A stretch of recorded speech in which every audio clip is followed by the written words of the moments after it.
We tend to view education primarily as a way to teach students skills and knowledge that they will draw upon as they move into their adult lives. However, schools do more than educate students. They also place students into categories, such as kindergartner, English language learner, or honor roll student. In Schooled and Sorted, Thurston Domina and Doctors Emily and Andrew Penner explore processes of educational categorization in order to explain the complex relationship between education and social inequality, and to identify strategies that can help build more just educational systems. Some educational categories have broadly egalitarian consequences. Indeed, Domina, Penner, and Penner argue that when societies enroll young people in school, making them students, they mark them as individuals who are worthy of rights. But other educational categories reinforce powerful social categories, including race, gender, and class, and ultimately reproduce social and economic inequality in society. Elite colleges, tract high schools, and elementary school gifted programs provide not only different educational experiences, but also create merit and inequality by sorting students into categories that are defined by the students who are included. Today's episode is going to be an interview with Dr. Emily and Dr. Andrew Penner. Dr. Emily K. Penner is an associate professor of education in the School of Education at the University of California, Irvine. Penner is a William T. Grant Scholar and formerly a Jacobs Foundation Young Scholar and a National Academy of Education Spencer Foundation Postdoctoral Fellow. Her research focuses on K-12 education policy and considers the ways that districts, schools, teachers, and families contribute to and ameliorate educational inequality. Penner received her PhD and Master's of Arts in Education from the University of California, Irvine, and her bachelor degree in Economics and International Relations from Claremont McKenna College. Dr. Andrew Penner grew up in Japan, and until graduating high school, he was there. He went to college in Chicago and became excited about sociology. He moved to Berkeley, California to get his PhD, and he met his partner, Emily Penner. He discussed that his entire family now lives in the California area and no longer in Japan. Dr. Penner researches broadly on questions surrounding inequality, paying particular attention to how society creates categories and sorts people into them, and the consequences of these categorization processes. Much of his recent work considers how educational processes create categories and seeks to understand the implications of educational categories for inequality in education and beyond. Dr. Andrew Penner is a professor in the Department of Sociology at the University of California, Irvine, where he also directs the Center of Administrative Data Analysis. All right, here's the interview. Welcome to the podcast, Dr. Emily Penner and Andrew Penner. Welcome. Thank you. Happy to be here. Delighted to be here. Thank you so much. And you are two parts of the three people that wrote Schooled and Sorted, How Educational Categories Create Inequality. Also, your colleague Thurston Domina is also Domina. Yeah. Thank you. Yep. And I've read your bios, so people know that you're professors and working in higher education, and so they know all of that. And basically, today's podcast, I wanted to just highlight some of the things from your book and ask a bunch of questions. So thank you for joining me. Thank you. So glad to be here. Absolutely. So I guess my first question, which you did answer in the book, but I'm just going to ask you again, is why did we decide to write this entire book outlining all of these thoughts you had about how schools can create inequality and all these different categories can do that? Yeah. Well, I mean, the basic reason is we had written a paper that was a shorter version of this. And we have a friend who's a book editor, and she said, there's a lot of good stuff in here, and I wish you'd write a longer version. But that is not really answering your question, which is really to say that through a lot of research we've done, some personal experiences. I was a former classroom teacher and work with school districts in a variety of settings. We kept coming back to a lot of these problems of practice and policy around decision-making in schools that a lot of them converged on some of these issues around how to decide who gets to do what at school, and what kinds of things do schools teach kids about themselves and about what their potential is in the world. And many of those policy questions end up somewhere in the space of thinking about the kinds of categories that schools create in terms of the educational categories or the instructional categories they use to decide who gets to take math when, or who gets to read what book on what day, and who gets to sit in what room with which kids. And some of those are contemporary challenges, and some of those are rooted in deep historical challenges as well. And also, how do schools help students make sense of who they are in the world, and what kinds of things do they communicate about students? And a lot of that comes down to things about social categories and instructional categories. And the ways schools make choices about those categories ultimately sometimes lead to inequality, and sometimes can help reduce it too. And that kind of contradiction at the heart of all of these processes around categories, I think, is really the thing that got us excited to turn that paper into a longer book and work on it for the better part of 8 or so years. Well, that is an excellent comprehensive answer. Yes. And I do think this is an important question, because oftentimes if one was to turn on the news and just listen to headlines, you hear about like student teachers are in trouble for telling the kids about certain topics, or there's parents who are saying, you shouldn't let my child read this book. Right. Even though the child is meanwhile probably in the other room on the internet looking at who knows what. But anyway, books are apparently dangerous. And then, we have, of course, the debate about, which is not a major part of what I read, but about the funding of schools and the access to different schools. And although you did talk about that, but there's all these arguments going on. And so I think it's a very relevant topic today to talk about who gets to decide what is important for children and minors to learn, and why, and when, and for what duration, and why does all that matter? So this is a very large topic. We got to go back to the basics. So you did talk about history. You talked about history. It did take us 8 years. Yeah. Yes, you did talk about history, and I liked how this book it kind of goes at it from many different angles. So where I've read books or blogs, basically kind of blasting certain elements of our culture or schools, and you did not do that. You sort of talked about how these categories, schools are category construction institutions, and they have to do that in some ways, right? And then in some ways that can be beneficial, and then in other ways it can be negative. So let's maybe talk a little bit about the beginning, about like, part one, where you're talking about like sorting into schools and the categories that kind of happen in schools, whether it be social or otherwise. Any points there? Yeah, so I think it's interesting you bring up the news, because the sort of longer version of the origin story for this book is our third co-author, Thad, was coming to meet the two of us for lunch, and gets a call from a news reporter about this color-coded ID card program that this local school had implemented. And, the reporter wanted a quote. And as sort of Emily alluded, one of the things that sort of struck us as we sort of thought about this, color-coded ID card, where basically they were taking a test score and they were giving students different platinum, gold, or for the students that weren't doing so well on the test, plain sort of white ID cards.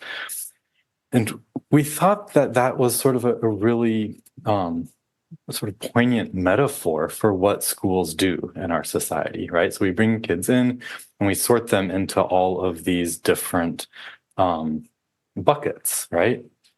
And that, I think, is when you start to sort of think about this, so eventually what happened was, this ended up in the news, and it sort of blew up in the way that, there's a lot of finger pointing. and people, I think, rightfully were concerned about the categories that this policy was constructed.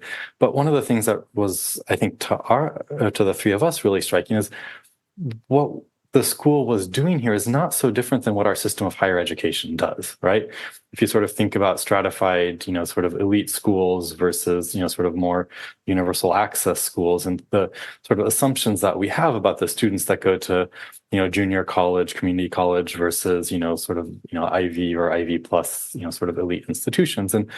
And so thinking about the way that our educational system structures society and structures inequality is very central to how we, I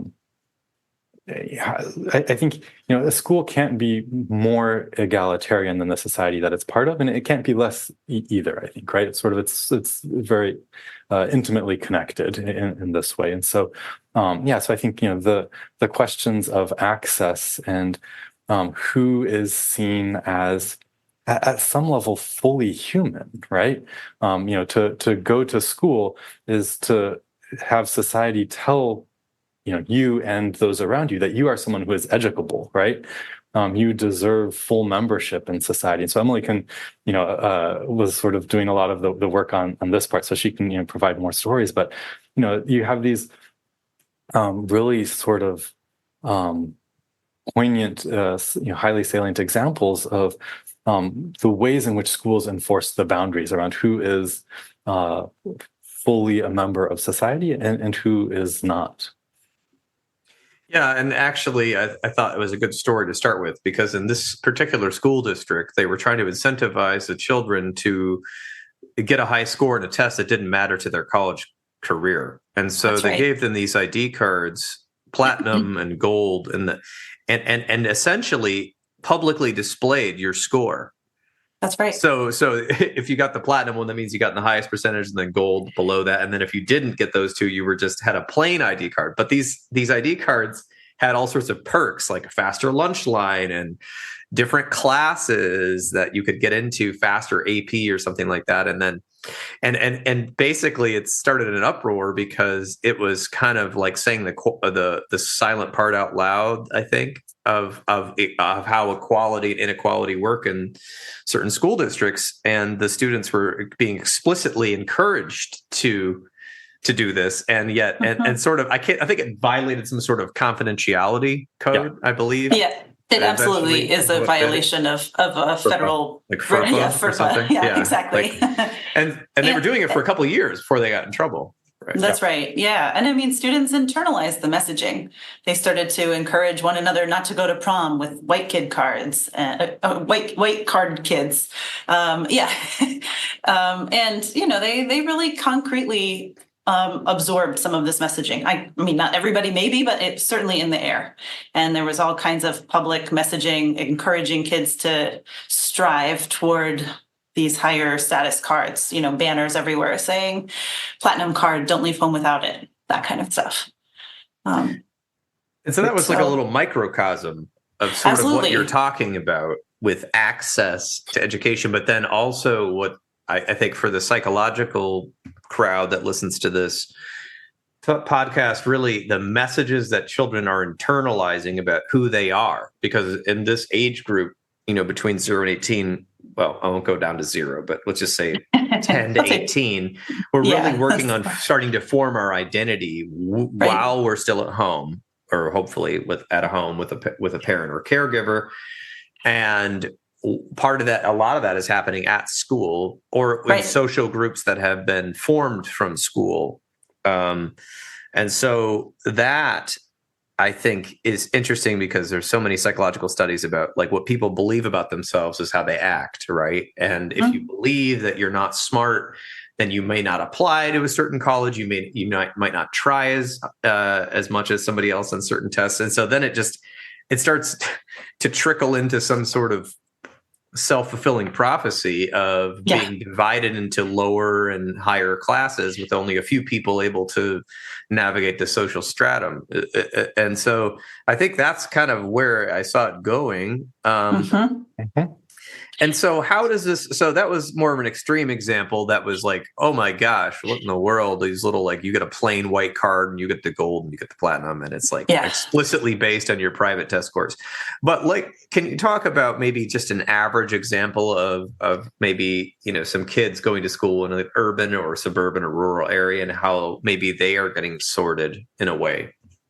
Well, yeah, we have a lot of, that's a very somewhat, not completely, but somewhat unique example, and a little bit extreme because of how tightly it's linked to explicit test scores. Yeah. But there's a lot of other examples that are very, I think, much more common and more accepted. An honor roll is another good example of this. That's usually based off of your grades or your GPA, but we give similar kinds of incentives sometimes to honor roll members. They might get discounted tickets to sporting events or school activities, or an awards assembly commemorating their achievement. We also have other kinds of social categories in school that are part of sort of an American iconography of high school, like a prom king and queen or a homecoming champion, or all of those kinds of social categories are a piece of what we think of as the quintessential high school experience. There's other social categories that get created in schools that we use all the time related to instruction, like someone who is enrolled in special education or who receives free or reduced price lunch at school. And some of those are made visible to other students in obvious and sometimes more subtle ways. And sometimes they're obscured from peers, but are known to adults. And sometimes students don't realize things about some of these social categories until kind of later in their educational experiences. And you read firsthand accounts of students figuring out that they have a learning disability, that they're in a special education context. And sometimes those can be really jarring experiences. Likewise, you read accounts of students who did not know that their family was undocumented until they applied to college at the same time as all their peers and learned that they weren't eligible for certain kinds of financial aid, or depending on what state they live in, even enrollment in state institutions at different times. So there's all kinds of categories that are really important in instruction and also in students' lives. On the social emotional side and the mental health side, as well as on the academic side. I think one thing that's really interesting when we sort of think about these kinds of categories, there's a big debate in the kinds of educational policy worlds around tracking. And, so here, typically in middle school, math is a place where it particularly becomes salient. We're taking kids and we're putting them in different educational environments. That they're going to be exposed to different curricula. They're going to have different teachers, different peers. And this is hugely important for, whether they end up getting sorted into a, very prestigious institution of higher education, which then has implications for, who they marry, their long-term earnings potential, also, how long they live, right, and how healthy they are. So this is, hugely important, and so rightfully seen as very, controversial, right? The degree to which there's sort of, race or gender differences or class differences, across schools, within schools. This is a thing that's really important. What's really, I think, fascinating, perhaps, to us is if I were to, describe sort of everything about sort of, why we care about tracking, right? It's, putting people in situations where they have different curricula, where they, some are exposed to more rigorous material. They have, different teachers, different peers. You would say, if I were to tell you like there was a completely arbitrary categorization system on which a school was, making these decisions, most people would say like, this is like, an anathema to like everything that we hold dear as Americans. And then if I tell you that actually like, every school in America does this, and this is actually a system of age grading where, depending on the particular school, sometimes it's a September September 1 or, August 15 or, whatever the date is. If you're born before this day of the year, you go to first grade versus afterward, or, before you go to first grade, afterwards you go to kindergarten. We say, well, that's like completely neutral and non-problematic, and it doesn't matter that they're being exposed to different curricula, because everyone gets their chance, right? And I think it's interesting to think about what's similar and different between tracking and age grading. The categories are very similar in some ways, but one codes as extremely problematic, and the other we think of as being, as unproblematic as, I'm trying to think of something, very unproblematic, and I'm drawing a blank. But maybe apple pie. I'm not sure. Apple pie probably isn't good for you. So less problematic than apple pie.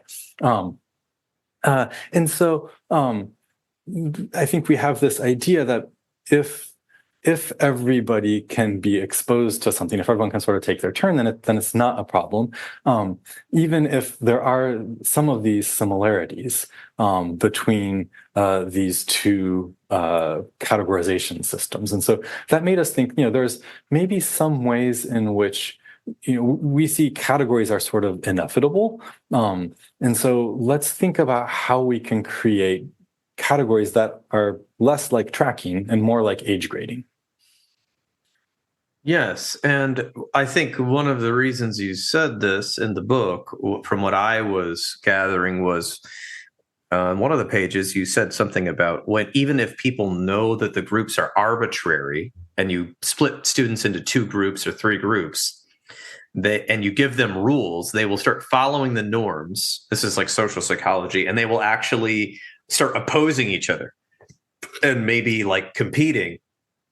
And obvious examples are in sports, right? Like in gym class, you'll say, okay, 1, 2, 1, 2. Okay, the 2's over here, the 1's over here. And then everyone's like, you're the pirates and you're the, gorillas and ninjas. And now we're fighting. And then people get very upset when you then make them go to the other team, right? You eventually divide them up again. Like, wait, we've formed a whole culture here, so I can only imagine if, that's a very informal, fun thing in gym class. I can only imagine, we already know the social categorizations in the 80s movies. If you go watch an 80s high school movie, you'll see like the jocks and the nerds and the dope heads and like the metal guitar people and like the slackers. And there's all these categories, right? Those are ones the kids made themselves, although the high school principals in some of those movies did yell at them and call them names, which kind of made them go into the categories. But so if the schools themselves are creating categories in a way that they're trying to like help, divide things up and make things fair, but then there's some messaging that they may not be aware, the people that are making these choices, that are then, that's getting absorbed by the students. Could you elaborate on that? Like maybe some good intended divisions that are causing problems? Sure. I mean, I think a space where some of these instructional categories around math have good intentions behind them. They're trying to give kids the right level of challenge to help them make progress on learning a concept that's pretty vital to a lot of the things they're going to do next. But a challenge about it is that, there's also different kinds of resources that are attached to different levels of courses. There's often teachers that sort toward whatever's seen as the more prestigious assignment. And I think, or the class of students they feel like is going to be the most engaged or the best behaved. And there's lots of research documenting that happening, not just in math, but in assignments all along the K-12 continuum. And, teachers sorting toward AP classes or toward particular groups of students.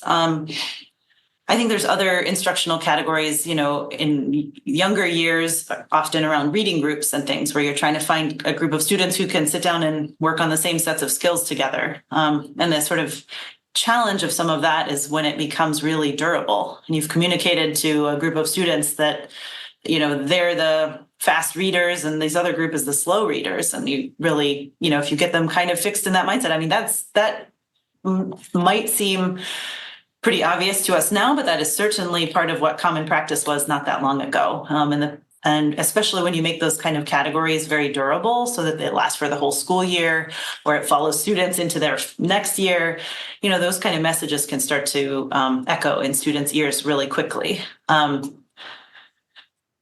I mention a flashback? But oh yeah, sure. Make your main point. No, I was wondering if that look on your face was that you had this resonated with something in your head as well. This is beyond egregious, but I just realized that when I was in fourth grade, which was probably 1990 or something, I have no idea, something around there.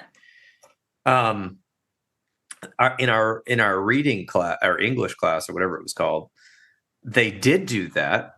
And we had myself and 4 or 5 other people got to go sit in the back of the classroom on these cool cushions. Right. You got all the privileges, right? We were literally the advanced reading group. Yeah. And then the other group had to go to this other side of the classroom and read with the teacher line by line through these books. Yes. And they would take turns reading. And they were I think they called them the regular or group or the remedial group or something. Perfect. And then it gets even worse. Oh, it gets worse. They then at some point, I don't remember what happened to this, but somehow our teacher was sick, or maybe we had 2 teachers and one of them was sick or something. And so then they assigned the really bad readers, the 5 kids who were the worst, they sucked, their parents probably never read to them. They assigned each of us in the advanced reading group to sit next to them in the back of the room and read through the book that was an easy book for them, easy for us, hard for them, for the whole next week when our teacher was gone. And so I was literally teaching this kid to read, and I never thought about that until this moment. I'm that had to feel humiliating to this kid to be well, I'm assigned to Paul to read to me this book about an apple and a cat and a bird or whatever. And sounding out the words. And then somehow, this is even crazy. This is fourth grade. I remember my teacher coming to me and being well, how is so-and-so reading with you? Did they get through the book? And I'm how the hell am I getting paid? Anyway, so I at the time, I didn't think anything of it, except I do remember thinking, ooh, I'm in the advanced reading group. How cool, right? I can't wait to get my Pizza Hut stickers in the summer. Exactly. And you got all those great kudos for being that awesome reader. And that other poor student got all the humiliations and none of the great back cushion cool vibes of being a fast reader. Oh, and I even get to pick my own books that I wanted to read. So what is this doing to kids? Can you explain? Exactly. I guess they're not really doing this anymore. I'm assuming you're not supposed to be doing this. Not in the same way, at least. I mean, more recent practice is at least to have flexible grouping where the longer term sort of durable nature of these groups is not so consistent over the course of the year. It's often more focused on a concrete skill that's a temporary grouping, and to try to make different groups across subject areas. Because I don't know if in your case it was also true that you had groupings for math that sometimes reflected the same groups for reading, but that often can occur. I think a second thing is to also figure out, I'm sure that other student who you had to spend that time with had something else that they were very good at. And I think the tough thing about some school contexts is when we boil things down to just, reading and math only, those students don't get their turn to be the expert. And every kid is coming to school with some kind of expertise, some kinds of skills. And I would hope that there would be more opportunities for that student to get to be in the, cushy back room, choose your own book kind of status that you got to, at least at some point, so that it wasn't always, conveying to that student that they were behind. Yeah, we all have a skill to share. Go ahead, sorry. Exactly. Yeah. And one of the things that's really interesting from a systems perspective, right, is when we think about, again, going back to higher education, which is very stratified in ways that we're mildly uncomfortable with, but we largely accept the idea that, people that go to some universities, deserve to get paid more or, have whatever the good things in life are. And you can sort of trace that back to, okay, well, we know who those kids are going to be in high school. And you can, maybe even trace it back to fourth grade, reading groups, right? Who are in the advanced reading groups versus the kids who are struggling. And you can give them, names like, advanced versus regular or remedial. Oftentimes, we'll be talking to people and they'll say, oh, it was supposed to be opaque, right? It was like the red birds, the blue birds, and the yellow birds. But we all knew, like, which birds were the birds you didn't want to be and which ones were the better birds, right? You can, we start to get like more and more uncomfortable with it, like as you go earlier and earlier. And I think this is a little bit, the story of the color-coded ID cards, why it was seen as problematic, why for fourth graders, it's like, oh yeah, like that's really not something that we feel comfortable with fourth graders. You could, go all the way back down to, preschool and infants. And at that point, people would start to, get really upset because like you can't treat infants in this way, even if like we as a society can say like we can, when kids are born, like draw a pretty straight line through, these different kinds of experiences that are going to lead to on these different kinds of pathways, right? And I think it highlights the ways in which our educational system depends on the idea that everyone is coming in with the same chances, and it's what you make of them, right? And we know that that's not actually true. But in order to sort of justify the kind of inequality that is created, we have to have this idea that people are being categorized in a way that's fair, even though as you're just talking about, there's sort of really nothing about the system that is fair. Yeah, there's a lot of large concepts here, so I'm trying to figure out how we explain this because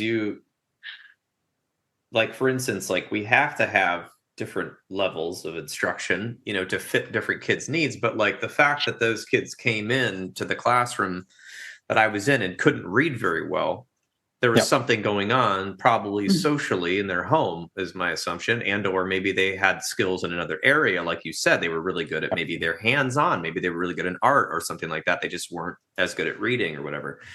No. And to be identified like that, instead of going like, oh, well, everybody, we all have a subject we need a little help on and, framing it differently. Right. So I'm trying to figure out like, how do we discuss that sort of thing? Because like you said, you can start drawing through lines to like, oh, well, that kid went to community college or dropped out or, you know what I mean? Like these sort of assumptions that we see in statistics. I mean, you said something about, people in Ivy League schools, like we expect them to be making more money right out of college. And like, that's, another thing in the news, people forging all sorts of documents to get their children into Ivy League schools, because then that would mean that they were looked at by better companies to work for or whatever. Right. I mean, we can see it right there. People take it seriously. So, and it's the narrative. Well, we all have the equal chance. I think, I don't know where to go from there. So I'm just going to ask more questions about, because you talked about the part one was all about sorting into school and all the different categories. You talked about how you talked about inequality in like and power in institution. You talked about the history of access to education as, denying access to marginalized groups was a way to keep them oppressed and sort of enslaved, if you would, or sort of, as lesser citizens. So can we talk a little bit about that kind of like that history, and then how is that showing up now? Because I know that the education world has been attempting to change things over the years. So just sure. I mean, yeah. You go a couple hundred years back in our country's history, and there was basically one group that got to be educated, and that was the male children of landholding elites, right? And that broadened out to include women, with some amount of controversy, but not as much as one might expect necessarily. And it got broadened out in part because people were trying to make sure that there was a space for a broader set of people to be educated. They, American elites wanted an educated citizenry to participate in democracy and to help build the American project and to be citizens that were active in each of the new places. But kind of in parallel with that, there were some other groups that lived here that, or that were forcibly brought here that, American elites did not want to have education, especially enslaved people that they were bringing from Africa, but also indigenous people who had their own systems of education, but certainly were not allowed to coexist in public American schools at that time. And we've kind of renegotiated this over time. There were lots of conflicts about whether or not African American enslaved people and descendants of enslaved people and free African Americans could or could not participate in schools. And we've renegotiated that over and over again with lots of resistance from communities of color, Black communities in the North and the South over and over, and white communities finding different ways to remove those kinds of rights from children from those communities. We've had similar renegotiations in the American West and Southwest around children who are descendants of Mexican heritage people or folks from other Latin American countries. And not just whether or not they should be allowed to be in school in the first place, which is a piece of it, but also in what languages do they get to participate in that schooling. And even more recently, are they individuals who hold U.S. citizenship or not? And we've had court cases over the last, 50, 60, 70, 80 years that have tried to kind of renegotiate around all of that. And I think there are still spaces where some of those kinds of rights are being contested even today. There's, I think, a whole other group of folks who really didn't have a lot of access to education, who are individuals with disabilities. And we didn't have school settings that were meeting the right needs of individuals with specific disabilities for a very long time, until there was a bunch of advocacy to try to remedy that on the part of individuals from various communities, disability communities. So there's a whole host. When you start to back up a little bit and think about all of these people who now get to be at school, compared to who was in school several hundred years ago, it's actually a dramatic transformation. But there's still a lot of contestation about who gets to be in what classroom settings and under what conditions. And in a school with certain resources. Absolutely. Yes, I didn't even get to that, did I? Oh, well, I mean, Yeah. I knew that was later in the book, but Yeah. that's it's sort of like hearkening back when I look at the way that anecdotally I see students in well, both cities that I stay in, but let's just say Grand Rapids, Michigan for a minute, had I don't want to, I'm going to get emails from what the anecdotal evidence was, that they had quite a good education system. This is the word on the street. According to statistics, the education schools in Michigan were quite good for teachers and whatnot. But what you see in my field, the counseling field, is that certain school districts have an amazing amount of school counselors. They have mindful schools where you like meditate in schools and you like learn all these school skills and you have all these great internships. And then other schools have none of that.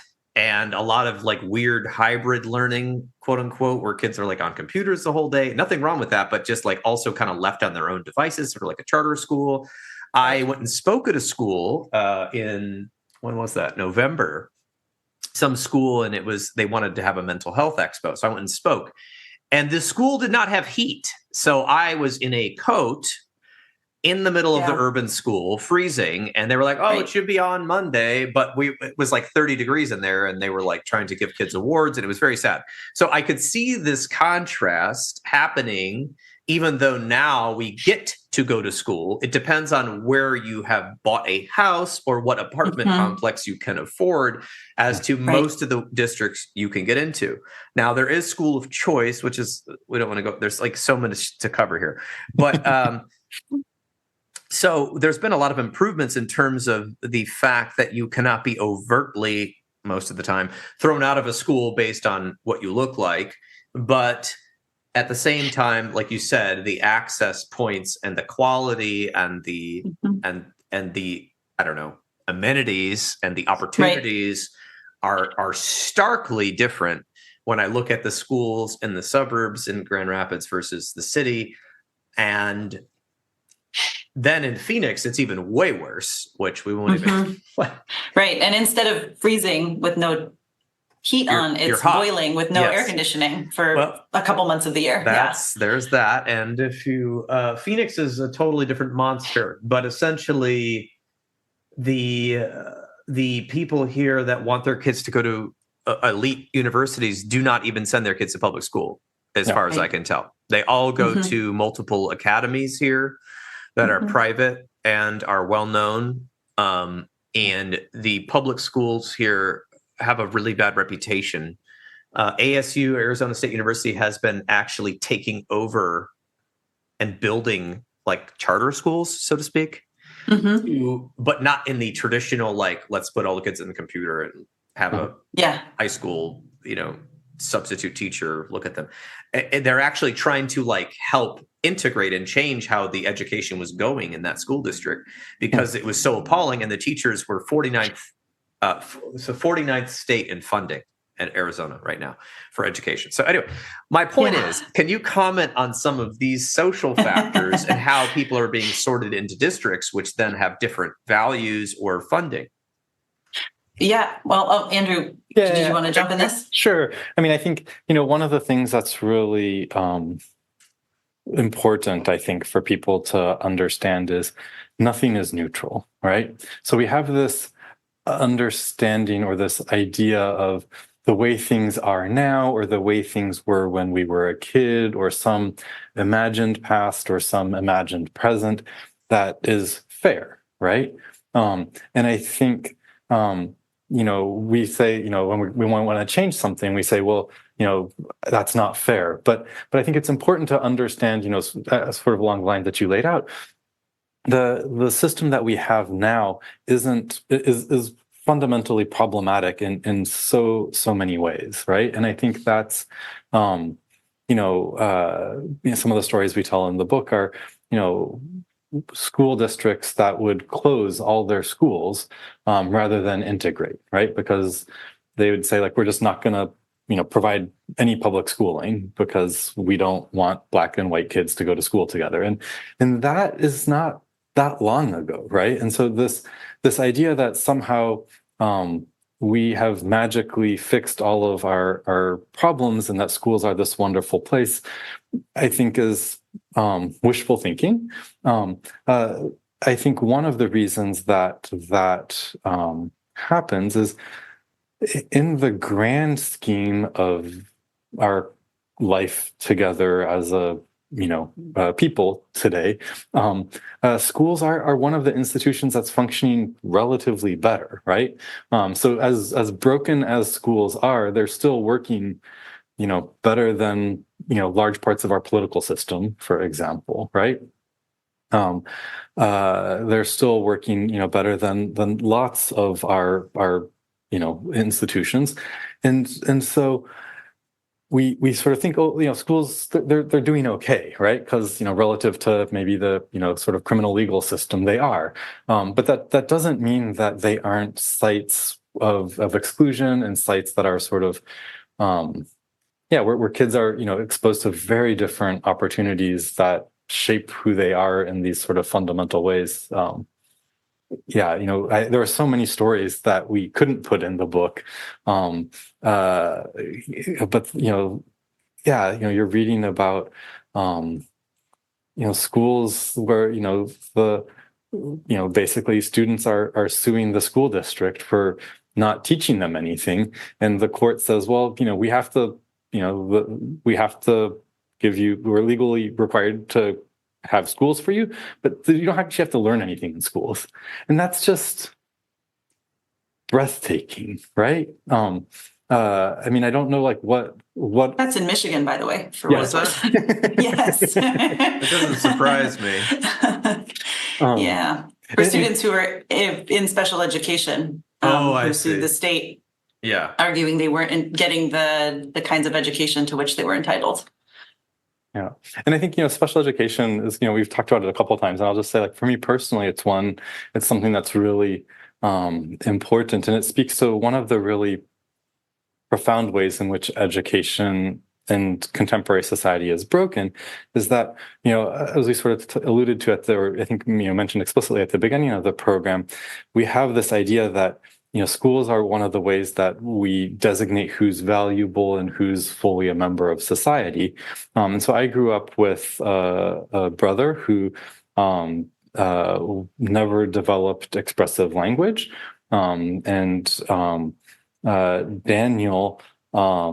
wasn't valued by society in the way that I was, right? And so, every step in the educational process, I'm getting accolades and pats on the back, and people are saying, "Oh, you're doing really great. Your body and mind are able to do all these things that we really value," and Daniel didn't get any of those, right? And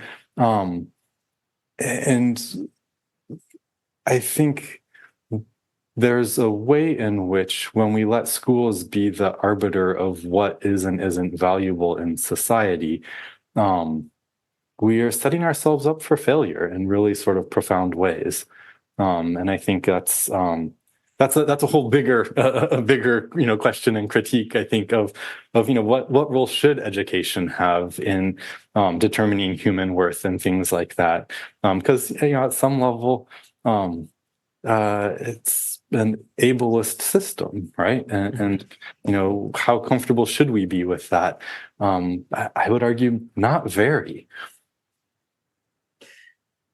Yes, and so, well, this brings me to some points you were making, which was, you said that we don't agree on all the solutions, but you presented a bunch of ideas, and I was curious if we could talk about just some basic things that could be done differently in the education system, which of course does vary somewhat by state, but I guess there are some standards that are supposed to be enforced.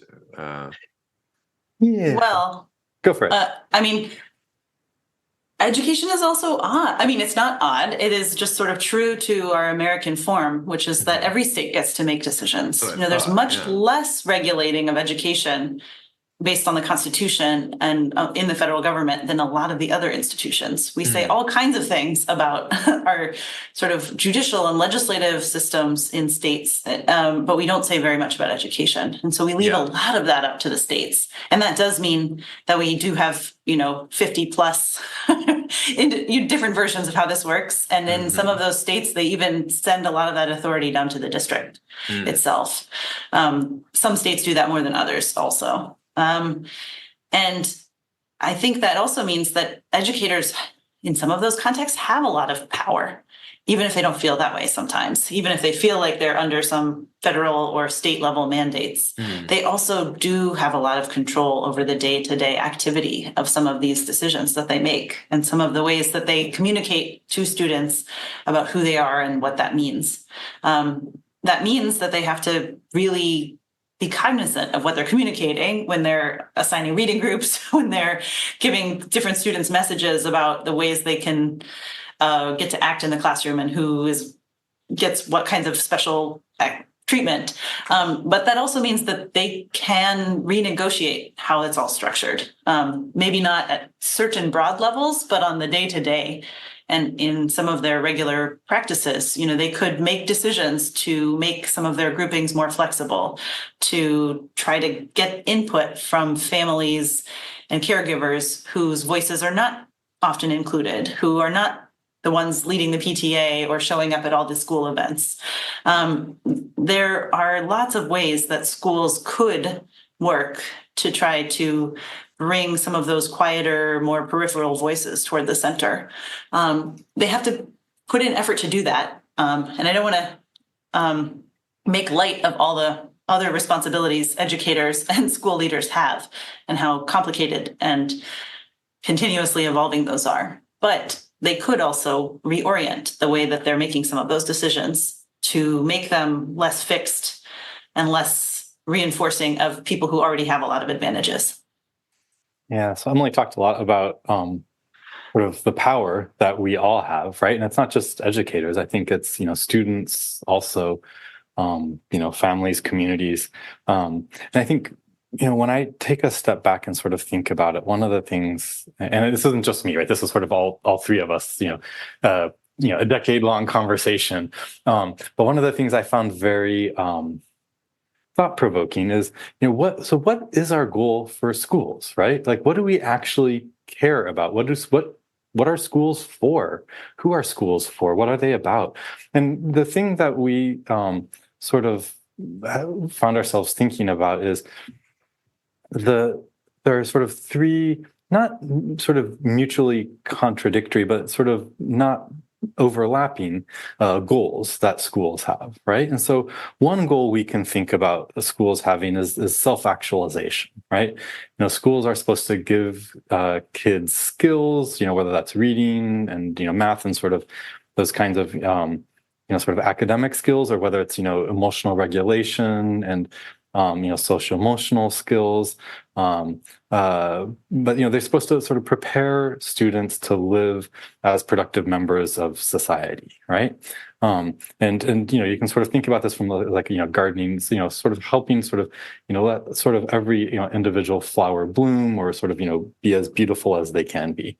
The sort of another logic, I think, that or sort of goal of schools is that of sorting, right? And this idea that when people are getting out of schools, they're going to be sorted into wherever place in adult society they fit, and so you can sort of think about like those two logics and the example of the fourth grade reading group, right? It's how do we sort of we want to sort of sort kids so that they're being, positioned on this kind of hierarchy. And also we want to sort of help kids, learn to read, sort of meeting them where they are, right? And I think what's missing from that story is a third goal, which is solidarity, right? And the argument I think that we would make is, in the contemporary education system, solidarity is often sort of the overlooked sort of goal of schools. We focus a lot on sort of self-actualization. We focus a lot on sort of sorting, but we don't focus a lot on how do we learn to be a community, right? And if you sort of think about the kinds of polarization that we see now, the kinds of problems we have around with the pandemic, or with climate change, how these are, I think, questions that are going to require trust. They're going to require learning to work as a community. It's not primarily an engineering question, right? It's primarily a question of how do we come together as a country, as a world, to work together. And I think that's something that schools are, in some ways, can be really good at, but we have kind of been ignoring it, right? And I think that's a really, it's to our detriment, I guess I would say. Yeah, I guess I just am going to throw out some ideas and see what you both think of them, because I've been thinking about this a lot. Absolutely. Because you talk about the history of, okay, we wanted American schools to help people become citizens and participate in democracy, right? And then we talked about how in recent history, schools and gaining an education is less about that, is somewhat about that, but more is now competing for the best jobs and the best positions and the social status and the economic status and whatever. It's become something else. Well, so I would argue it's always been about both. Well, right? sure. Yeah. Okay. Great. I'm sorry. Yeah. Explain that more, because I think I was grouping too many summaries in one thing. Yeah. No, so I would say schooling is always about access and always about hierarchy, right? So I mean, this is one of the things that I think, I don't know, maybe it's not helpful. I'll be curious to hear your thoughts, but one of the things we talk about is what's the sort of the civil service exam looked like in Imperial China, because I think if you start talking about something like affirmative action, everyone has the answer before they have even thought about the question, right? Mm-hmm. Whereas if you talk about a system where people are being sorted based on their test scores into these, administrative positions in leadership, and being, celebrated for, taking the test and for studying for it and for passing it. as happened in Imperial China. And then, there's restrictions on who is and isn't allowed to take the test. You see sort of very the same kinds of debates happening, hundreds of years ago, and I can, go at, Emily will start to glaze over here, but there's lots and lots of examples of these discussions, hundreds of years ago, where, for example, the bureaucracy in China is trying to figure out, how do we have a quota system so that elites from different regions are equally, sort of represented, and that was seen as like, if we don't have both Southerners and Northerners in our, in the people who are passing this exam, and moving on into elite positions in the government, our system is failing, right? And so I think you get in both those cases, it's about access, and it's about who gets access to, sort of power and who's represented, but also about hierarchy and sorting, right? And so I think those two things have always both been at the heart of education and educational projects, if that makes sense. Yes, they always have been. I guess I wanted to clarify what I was talking about. In the narrative about the schools was that we wanted people to become good citizens. But back then, let's say the 1800s, it was only the land-owning elites and males. We discussed that. I guess I was just trying to explain that it's evolved, but it's still the same. That's right. 100%. And the competition's still the same. And it's interesting, like even now with college, you can see it with parents who can afford to pay the full tuition. Or are donors to certain universities or whatever it is, versus the kids who maybe have the grades but can't afford the college without taking on debt, then making the tough decision: do I take on this, double mortgage in debt at a high interest rate that I can't ever declare bankruptcy on, or do I go to the lower school? Do I exchange social status? Most likely, and harder working to go to a no-name university, or do I gamble, right? And so there's still some social mobility, but again, it's the money now is reinforcing it. How do we keep the elites in power? Well, you send their kids to the best institutions, they go to the best schools, they get tutors, all that. I mean, that's been happening, it's still happening. And I guess I was trying to say was, so it started out, according to the narrative that they were saying, was that we wanted to make these good citizens participate in democracy. And now I'm not really, there's many reasons why the schooling exists, but it seems to, in the zeitgeist lately, has been a lot about competition and winning and grades and test scores and all that. Now, I'm just taking a little chunk of the giant pie that you talked about in the book, just so I know I'm not trying to condense this into one topic. There's like literally, we're totally talking about part one right now still, which there's 4 parts. But we've been jumping around a little bit. But my question here was about the solidarity. And that's something I've been thinking about because I'm seeing it in the psychology world, especially, is that we don't seem to have, as a society, a shared set of values of what should be taught, who should be taught, where they should be taught. We can't agree on it. It's a giant battle all the time. As you said, nothing is neutral. So one of the things that I like to pick on is the curriculum. We could go on and on about how they paint history in different ways and why is this math, taught at this level? Is it that necessary? All these sort of things. I can't get into that. But from the psychology standpoint, it's more about basic skills of independent living. Why is that not being taught in high school? Although there was a class called home economics, where you like took a baby home and like you learned how to wash clothing. And to be honest, in my high school, you were made fun of if you went to that class. It was like, these were the kids from the poor neighborhood. I mean, I was from a poor neighborhood, but I pretended I wasn't, so I kind of fit in there. But like it was the kids from the poor neighborhood whose like parents worked at fast food restaurants that like went to home economics. It was like made fun of, but it wasn't really, the class didn't seem to be updated, right? Paying taxes, checking all these sort of things. It was very old school. Like, you're going to be a stay-at-home parent and work at McDonald's or something. It was horrible. Why aren't there classes on how to emotionally regulate yourself and learn how to do relaxation skills? That's what I want to know. And also, why aren't there classes on how to communicate and have conversations with people that don't agree with everything you agree with or your parents agree with?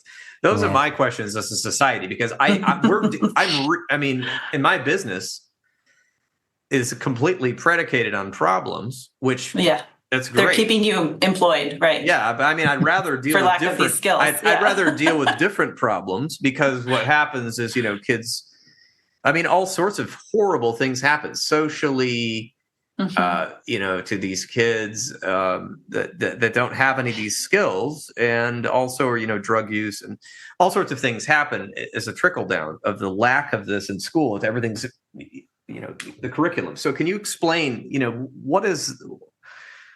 how did we inherit this curriculum that we have now, and why is it perpetuated, and is it relevant to kids? I mean, a lot of kids are like, screw this, I'm dropping out of school. Who cares what happened 400 years ago in Greece? And I don't like calculus, and that I can't even get an apartment for less than $2,100 a month. So it's like, sure, that sort of stuff. Yeah, I mean, kids and young adults are facing a really tough moment in terms of the expectations and what we're asking them to figure out and sort out, with some pretty substantial economic consequences. We also ask schools to do a lot of our social problem solving instead of other institutions. And we sometimes are able to channel funding around social services and around food and health and dental screenings and mental health through schools in ways that we can't manage to do so through other institutions. So on the one hand, schools may not have some courses that have some of the social interacting and living skills kind of content that we might wish that they did. And on the other hand, schools are like batting way above their weight in terms of the kinds of things they are providing to students. So it's another one of these kind of odd contradictions where we are wanting schools to do all of these things for us, and also they can't keep up with all of the expectations that we have.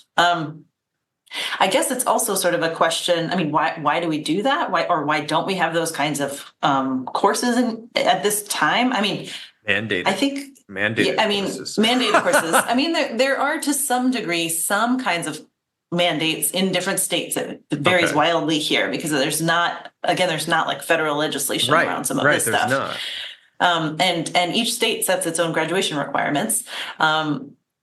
So, there are spaces where students are supposed to have some kind of conflict resolution kind of course. There's states that are contemplating different courses around financial literacy and things like that. But, schools also feel incredibly pressured to accommodate all of these other mandates around reading skills, math skills, college prep, and some other things. And then across many of these content areas, there's also fierce debates about what kinds of instruction meets the mark in terms of what we should do. And I haven't even touched some of the other subject areas that are often ripe for conflict, like biology or something that kind of get at fundamental worldviews. But I think it's also reasonable to ask each of these subject areas, why isn't there a moment in these subject areas where you should learn how to talk to people that disagree with you about each of these content areas? Why isn't there a piece of this that's also about how to use this concept in your daily lives? I mean, calculus can be really useful in the right context if you apply it, but sometimes classes are very detached from some of the best applied applications of some of that content. I don't know, Andrew, did you have more you wanted to add to that? I feel like I have lots of opinions, but they're a little, there's a Opinions lot are of fine. elements. It's fine. People could read the book to get the facts. Yeah, I mean, tied in there. you could also talk a little bit about like the history of No Child Left Behind, right? And how it is that certain skills become held up as the skills that schools are supposed to be about, right? And when you were talking about this, one of the things I found myself thinking about, in terms of some of the kinds of skills that are being provided, are sometimes schools realize they have issues with school discipline, and so they'll put like a restorative justice or restorative practice kind of program into place, and that has oftentimes like really beneficial effects for students, and I think that's probably in part because of some of the kinds of skills that it provides, that one would hope would be available to everyone everywhere, right? And I think, to my mind, it sort of raises also larger questions around, we sort of think about like school discipline and the logic of sort of punishment or incapacitation, to my mind, has very little to do with the logic of helping people thrive and self-actualize, or become a solidarity, a community that's marked by solidarity, right? And so no, I'm right there with you. Like, send me the petition and I will sign it. Yeah.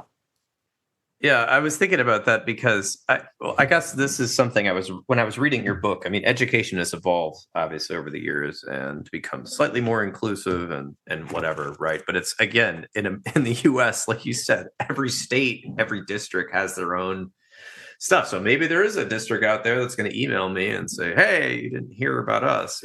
We are doing that." But I think this is, again,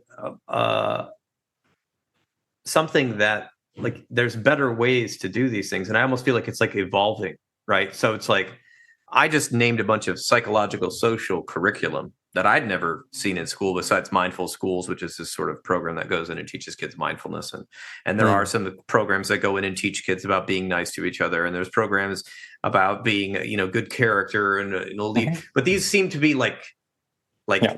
what do I want to call extracurriculars, or like it's a week where we're going to talk about this. I'm like, this is a whole year. Okay. I mean, the violence that you see in the news and whatnot, and all of the social problems.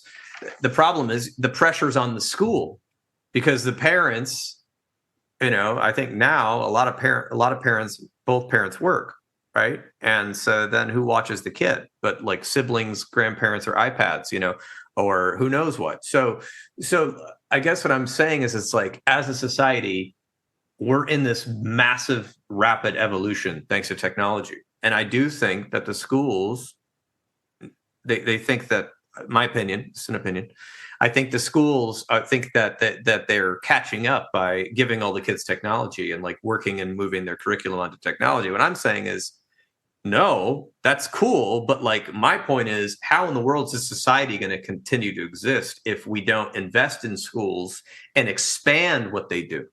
Like you said, like food drives and making sure parents have mental health education. Like, I got pulled into some after school mental health education speech where they gave away free food in a freaking freezing building to these parents who didn't look, to be fair, they just kind of looked like they had all worked 12 hours. It was not a good scene.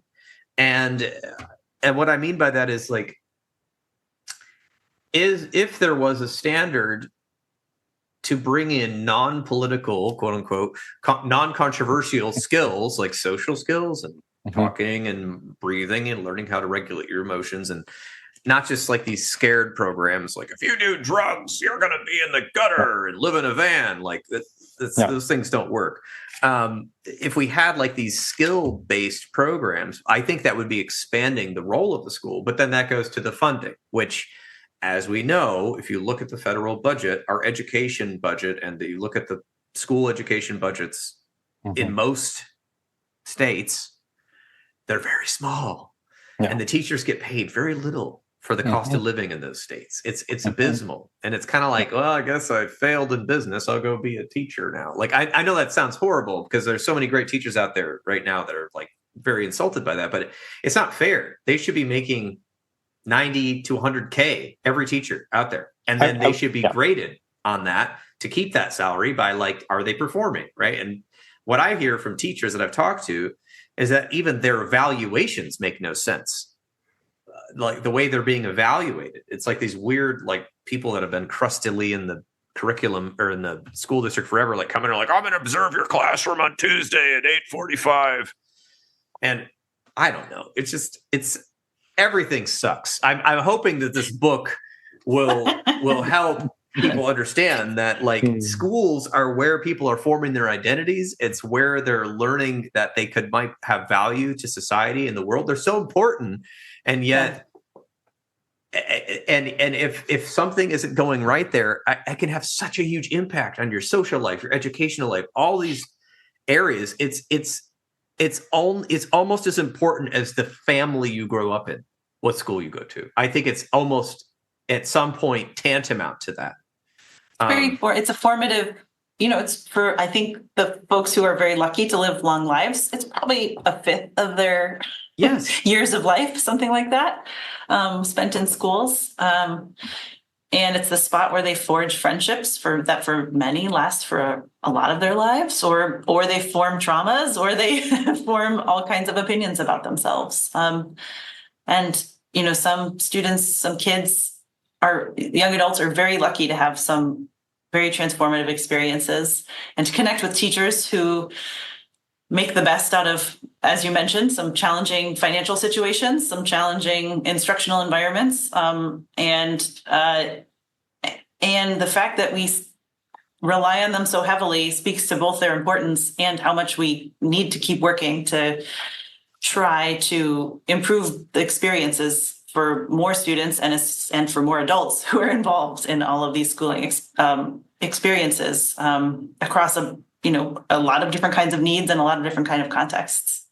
So even though the book might point out a lot of challenges and highlight a lot of things that are not going as well as they could, I think the point is also to urge people who are in communities with schools, who are not even teachers or educators or parents or caregivers, to think carefully about ways that they can help to support their local schools, help them get the funding they might need, or help them, weather some of the current and upcoming social challenges we face, and to not spend all their time thinking of them as organizations that are failing, but as organizations that need us all to kind of lean in. Yeah, I agree with that. Yeah, I mean, I think that's why I want people to buy your book. Thank you. Because I think that as a society, there's lots of, political debates and get involved. And get involved in politics. But if you want to make a huge impact, get involved in helping your local school district solve all the problems, because we aren't treating them. Our society, if you look at the funding, which our society is based a lot on funding, I would say that schools are about half defunded. They're just not. They're not funded. They were funded quite well at some point, and they've kept those numbers relatively similar. So inflation has killed their funding, essentially, is what I'm sort of seeing. And so I think it's an important thing here is that you're not bashing schools. And in this book, as I said, I'm the one who's controversial here. That's why I'm giving my opinions. You kind of examine everything from all angles. It's a very egalitarian, like equitable is the word used so much in here. Like you're looking at it, you're not, completely like just bashing schools. You're like, here's how we can help, and here's an issue we see. So Andrew, I want to let you have a say here. As we're getting close to the close. Yeah, I was just going to say, I think it's really important to us that, schools are, in some sense, one of contemporary's great success stories, right? Are they perfect? Absolutely not. Do they? Could they be better? Yes. Do we need them to be better? 100%. And one of the titles that we were working with was, schooled and sorted, how educational categories create inequality and what we can do about it. And what we can do about it got, cut out by somebody who didn't think it sounded academic enough. But that was really important to us, right? That we didn't just sort of talk about, all the ways in which schools are problematic, and all the ways in which schools are great, but how can we do better? Because we really see this as an issue on which failure is not an option, right? Like we have to figure out how to do better here, and for our kids, for ourselves, for our world, and so yeah, I think it's really important to us that we end on a note of. I mean, I'm like the world's worst optimist because I'm like, it's all gonna, we're all going to hell in a handbasket. I don't know if I'm allowed to say that.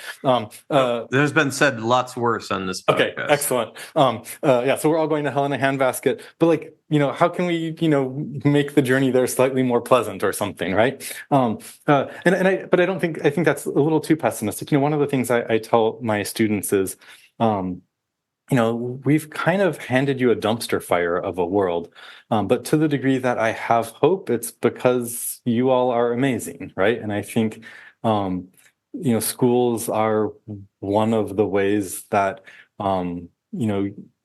youth are empowered, and so I think, the idea that, it's hard to even imagine what like the perfect or ideal school system would look like from where we sit, and what kinds of educational categories we want to create might look like.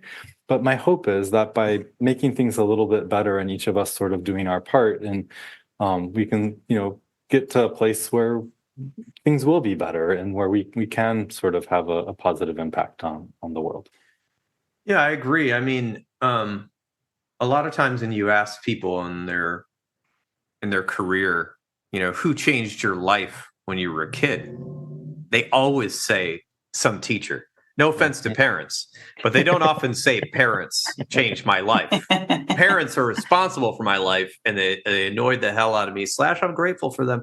But the teachers changed their life. And I would say the same thing. I would say that if I had not had school, and I won't go into my story, but I went to some really horrible schools. And then I also went to a really, really good public high school as well. So I saw the differences actually in my life, and was affected by those differences, and the way that the school culture and the way that those teachers just pitched in. They weren't making any money, money to do much, and just how it changed my life and made me feel like I actually had power in life, especially when you're coming from circumstances where your parents don't have much money.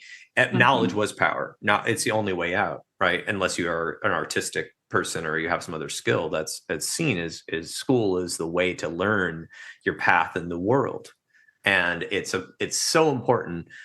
So I do hope as a society, it just takes little people here and there, little people. It takes all of us. Each person. I don't know where I'm coming with that verbiage, but each one of us to do something, whether it's writing this book, getting people inspired, to lobbying politicians to say, hey, why don't we make a second budget for education? That's just like here, there's the education budget. Now, how about we hire a bunch of people to teach kids extra skills, like those skill centers that they have in certain cities, and make that part of the curriculum. There's lots of things that can be done here, especially now that we have technology. We can share ideas all across the world and see what other people are doing in other countries and other states. We can see that. So I've got some optimism too, because humans are amazing at adaptation. And I think the kids today, I was growing up in the 80s. So all of the information I got was censored through newspapers and media. It wasn't just anybody's old opinion, except once in a while when somebody called a radio station, that was about the only opinions I got. But even that was censored. But now kids are sharing information, and Gen Z in their early 20s, they're sharing information all over the place, rapidly learning history, context, and so I do have some hope that things can change faster than they did before. You know, when you're talking about integration of schools, took for, I don't want to go into that. That's a whole nother topic. It took forever. So anyway, I appreciate that. And I appreciate you both writing this book with your colleague. So yeah, thank you so much for having us here to talk about it. Yeah, really absolutely. So I'm going to put your notes, all the notes I have in the podcast notes, but is there any way that you want people to kind of get a hold of you in particular if they've got ideas or they want to find out how they can help, or you just want them to buy the book and not get a hold of you? It's either way. Well, I mean, obviously it's great if they buy the book first and then tell us line by line all the typos we made. That's something I love. No, I'm kidding. Actually, let us know. They can find us on like our bigger social media platforms out there. What once was Twitter. Let's see. I'm Emily K. Penner, and Andrew, I don't know what your handle is. I think I'm at AM Penner, but I'm mostly on Blue Sky. That's right. Oh, and same. You can find me on LinkedIn also. LinkedIn. Yep. Okay. Yeah, and we both have websites at UCI with our contact emails too. Yeah, and for people that didn't hear the introduction, that is University of California, Irvine campus. Thank you. That's right. I will, but we'll put all those notes there, and I am excited for people to get involved and for your message to continue. So thank you so much. Appreciate it. Thank you. My pleasure.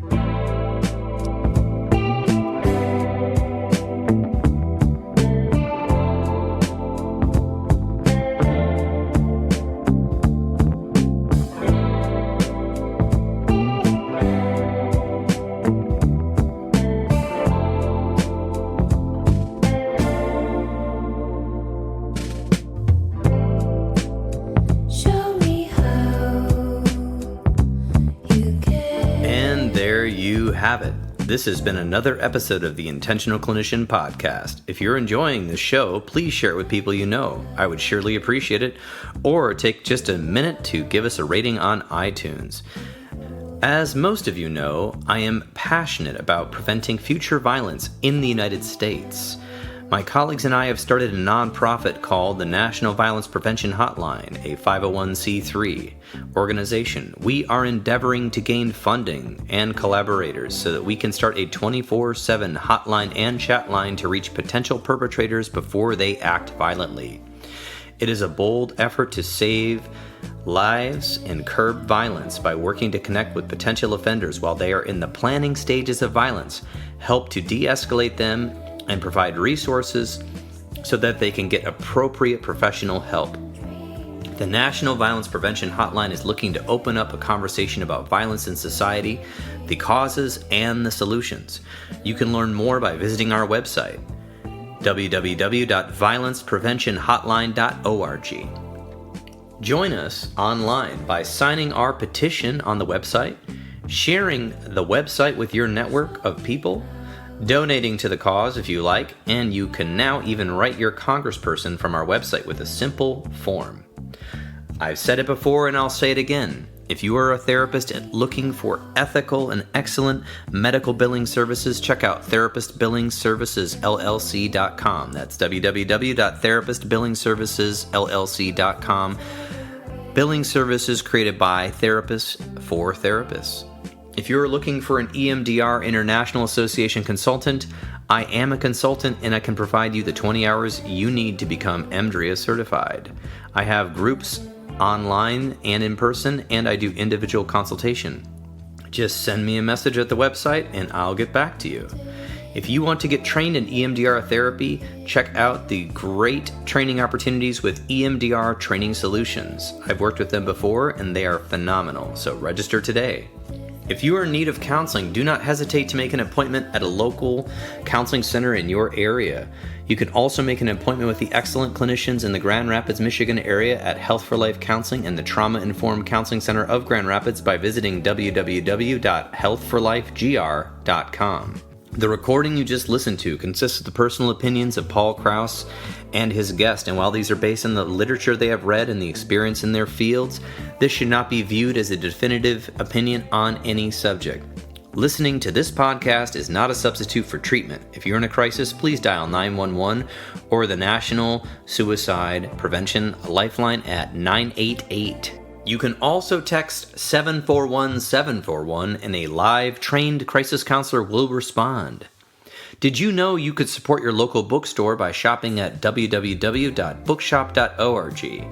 You can order from the comfort of your own home online while supporting local brick and mortar businesses near you. If you are a therapist and you are not a member of your national or local therapy organizations such as the American Counseling Association or the American Mental Health Counselors Association, please get involved. At least pay the dues. It will help the lobbyists in our field keep us from becoming gig workers. And of course, there's the bonus of increasing mental health education around the United States and helping people understand what counseling is and promoting best practices within our profession. Until next time, I wish you all a safe and peaceful week.